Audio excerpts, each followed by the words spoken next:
दोस्तों मैंने कल एक वीडियो अपलोड किया था जिसके अंदर मैंने आपको कॉन्ट्रैक्टर के ऊपर AC1, AC2, AC3, AC4 लिखा होता है, इसका क्या मतलब होता है वो बताया था। दोस्तों उससे ही रिलेटेड आज हमारा एक और वीडियो है जिसके अंदर है दोस्तों हमारे मोटर के ऊपर कुछ रीडिंग लिखी होती है जो कि S1 होती है, S2 होती है, किसी पे S3 होती है और किसी पे S4 होती है। तो दोस्तों ये क्या होता है इसके बारे में मैं आज आपको एक्सप्लेन करूंगा। दोस्तों अगर आपके कोई भी सवाल इस तरीके के और होते हैं तो आप कमेंट बॉक्स में कमेंट करके बताया कीजिए, क्योंकि दोस्तों जो वीडियोस बनते हैं वो आप ही के क्वेश्चन के ऊपर ही बनते हैं।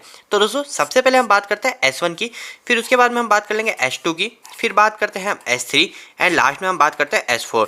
दोस्तों ये जो होती है ये हमारे मोटर की ड्यूटी होती है। दोस्तों देखो कहीं कहीं पे हम जो मोटर उपयोग में लेते हैं वो मोटर अलग अलग ड्यूटी की होती है। अलग अलग ड्यूटी का मतलब दोस्तों यानी हमारी मोटर हम किस हिसाब से चलाएंगे, यानी हमारी मोटर को हम कितनी देर चलाएंगे उसके हिसाब से उसकी ड्यूटी डिसाइड होती है। तो दोस्तों कभी भी हम कोई मोटर खरीदने जा रहे हैं तो हमको उसकी ड्यूटी पता होनी चाहिए कि हम उसको कितनी देर चला रहे हैं, और फिर उस ड्यूटी के हिसाब से ही हम डिसाइड करेंगे कि हमको मोटर कौन सी S1 चाहिए, S2 चाहिए, S3 चाहिए, S4 चाहिए। दोस्तों इसके अलावा जो हमारी मोटर की ड्यूटी आती है वो S1 से लेके S10 तक आती है, ठीक है, S1 से लेके S10 तक आती है, पर जो ज़्यादा अगर जो मेजरली काम हो जाता है वो हमारा S4 तक ही हो जाता है। तो दोस्तों हम S1, S2 और S3, S4 ये इंपॉर्टेंट है तो इसको पहले समझ लेंगे। सबसे पहले S1 की बात कर लेते हैं। तो दोस्तों मैं यहाँ पे ग्राफ बना रहा हूँ, काफ़ी सिंपल है, ऐसा आपको टेंशन लेने वाली बात नहीं है, किसी को भी समझ में आ जाएगा। दोस्तों देखो सबसे पहले मैं आपको ये चीज़ क्लियर कर दूँ, S1 जो मोटर है ये आपको सबसे ज़्यादा उपयोग होने वाली मोटर S1 ही दिखेगी जो हमारी हर कंपनी में लगते हैं। तो दोस्तों ये जो S1 की मोटर होती है इसका मतलब यह है कि जो भी मोटर हमारी कंटिन्यूसली चल रही है, जो भी हमारी मोटर कंटिन्यूसली रन हो रही है वो मोटर हमारी S1 के अंदर आती है। अगर मेरे को कभी भी कंटिन्यूसली रन वाली मोटर लानी है, यानी कंटिन्यूसली रन का मतलब समझिए जैसे मैंने एक बार मोटर को स्टार्ट कर दिया, बटन दबा के स्टार्ट कर दिया और वो मोटर करीब पूरे दिन भर चल रही है और फिर मैं उसको रात को जाके स्टॉप कर रहा हूँ, तो वो क्या मोटर हुई दोस्तों, कंटिन्यूसली मोटर एक बार स्टार्ट हो गई और फिर बाद में कंटिन्यू चलती रहेगी। तो दोस्तों जैसे ही मैंने मोटर स्टार्ट करी तो मेरी मोटर क्या लेगी, करंट लेगी। तो मैं यहाँ पे ऊपर ग्राफ बना देता हूँ और ये कंटिन्यू चल रही है, पूरी रात भर चल रही है। ये 1 घंटा निकल गया, 2 घंटे निकल गए, 3 घंटे निकल गए और चलती रह रही है। तो मतलब ये हो गई कंटिन्यूसली मोटर। तो दोस्तों S1 जो होती है, S1 मोटर हम कंटिन्यूसली रन मोटर होती है। इसके अलावा दोस्तों S2 मोटर कौन सी होती है, तो S2 मोटर के अंदर दोस्तों हमारी वो मोटर आती है जो हमारी मोटर शॉर्ट टाइम के लिए चल रही है। अब दोस्तों इसको भी समझ लीजिए आप, काफी सिंपल है शॉर्ट टाइम रन मोटर।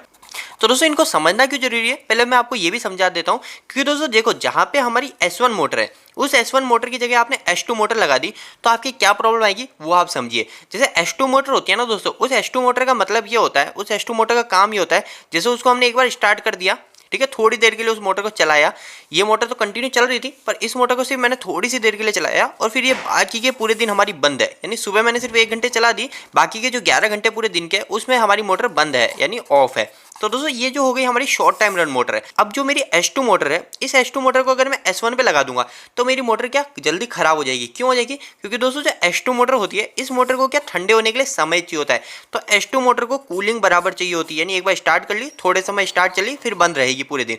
तो ये होती है हमारी S2 मोटर। अब S2 मोटर का अगर आप उदाहरण लो तो S2 मोटर आप कहाँ पे उपयोग में ले सकते हो, जैसे आपके घर है, उस घर के अंदर जो हमारे पंप लगते हैं, जो टुल्लू पंप जिसको बोलते हैं, टुल्लू पंप की जो मोटर होती है वो एक बार पूरे दिन में हम एक बार चला देते हैं, हमारे घर के छत की टंकी भर जाती है, फिर उस मोटर को हम 1-2 दिन बाद चलाते हैं, जब हमारा पानी खत्म हो जाता है तब हम उसको चलाते हैं। मतलब वो हमारी मोटर कुछ समय के लिए चलती है फिर बाद में पूरे दिन बंद रहती है। तो ये बात का ध्यान रखिए, S2 मोटर होती है। अब दोस्तों बात करते हैं S3 मोटर कौन सी होती है। तो दोस्तों S3 मोटर की बात करें तो S3 मोटर वो होती है जो हमारी कुछ समय चलेगी, फिर कुछ समय बंद हो जाएगी, फिर कुछ समय चलेगी, फिर कुछ समय बंद हो जाएगी। ये मोटर हमारी कहलाती है पीरियडिक ड्यूटी मोटर। अब पीरियडिक ड्यूटी के मोटर का मतलब दोस्तों सिंपल सा है कि हमारी मोटर कुछ समय चली, जैसे 1 घंटे चली, फिर आधे 1 घंटे स्टॉप हो गई, फिर 1 घंटे चली, फिर हमारी मोटर 1 घंटे स्टॉप हो गई। तो दोस्तों ऐसी मोटर भी कहीं कहीं पे उपयोग में होती है। आपको पता होगा जैसे हमारे कंप्रेसर हो गए, उस कंप्रेसर में हम ऐसी मोटर को ही लगाते हैं क्योंकि कंप्रेसर जो होता है बार बार लोड पे जाता है, फिर अनलोड पे आता है, फिर लोड पे जाता है, फिर अनलोड पे आता है। तो दोस्तों वहां पे हम S3 मोटर को उपयोग करना ज्यादा सूटेबल समझते हैं।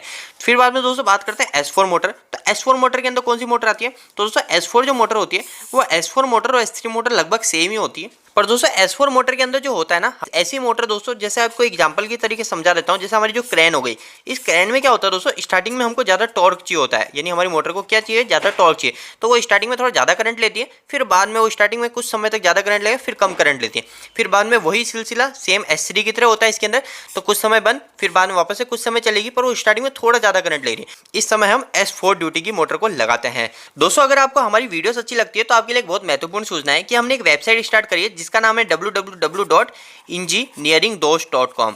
ठीक है, engineeringdost.com। हमारे चैनल का नाम है इलेक्ट्रिकल दोस्त और इसका नाम है इंजीनियरिंग दोस्त। तो दोस्तों अगर आप इलेक्ट्रिकल की हिंदी में पढ़ के भी जानकारी लेना चाहते हैं तो आप हमारी वेबसाइट को जरूर विजिट कीजिए। और दोस्तों आपने जैसा हमारे इस चैनल को प्यार दिया वैसे ही आप हमारे इस वेबसाइट को भी प्यार दीजिए। आपके कमेंट का मुझे वहां पे भी इंतजार रहेगा। तो दोस्तों आपको यह वीडियो कैसा लगा, इस वीडियो को लाइक करके जरूर बताना। अगर आपका कोई भी सवाल इस वीडियो के प्रति या फिर इलेक्ट्रिकल से जुड़ा है तो आप मुझे नीचे कमेंट बॉक्स से कमेंट करके पूछ सकते हैं। इलेक्ट्रिकल की वीडियोस अगर आप हिंदी में देखना पसंद करते हैं आज ही हमारे चैनल को सब्सक्राइब कर लीजिए।